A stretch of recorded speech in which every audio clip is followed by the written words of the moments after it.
दोस्तों लेके चलते हैं बड़ी खबरों की ओर। सीएम योगी आदित्यनाथ पर अवेशी का पलटवार।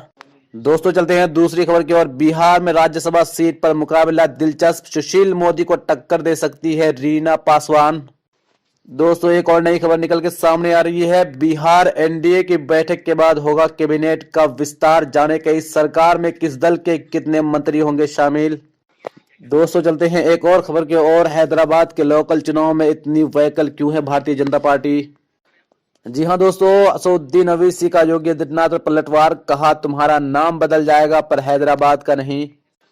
दोस्तों लेके चलते हैं विस्तार से खबरों की ओर।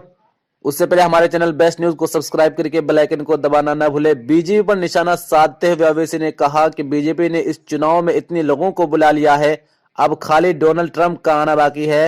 वो भी आ जाए तो भी कुछ नहीं होगा, क्योंकि उनका भी हाथ थाम कर प्रधानमंत्री मोदी ने कहा था कि अब की बार ट्रंप सरकार, लेकिन वो भी नहीं बचे और गड्ढे में गिर गए। अवैसी ने कहा कि ये लोग बीजेपी लाख जिन्ना जिन्ना कर ले, हमने जिन्ना की मोहब्बत को ठुकराया। जो रजाकार थे पाकिस्तान चले गए और जो वफादार थे वो हैदराबाद में रह गए।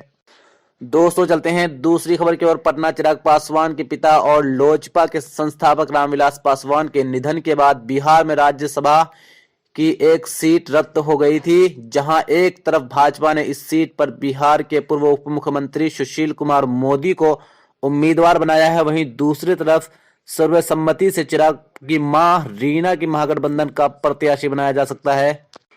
दोस्तों एक और खबर के लिए ले चलते हैं। पटना बिहार में नई सरकार के गठन के बाद पहला विधानसभा का शीतकालीन विधानसभा अध्यक्ष के चुनाव के साथ हंगामे के बीच खत्म हो चुका है। इन सब के बीच अब खबरें आ रही है कि जल्द ही कैबिनेट का विस्तार हो सकता है।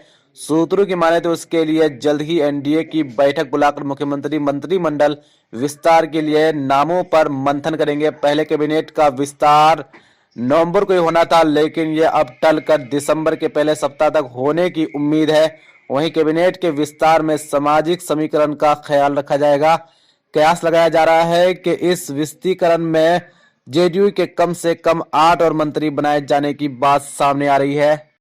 दोस्तों लेके चलते हैं एक और बड़ी खबर की ओर। हैदराबाद का माहौल एकदम चुनावी हो चुका है। यहाँ ग्रेटर हैदराबाद म्यूनिसिपल कॉर्पोरेशन यानी कि जीएचएमसी के चुनाव हैं।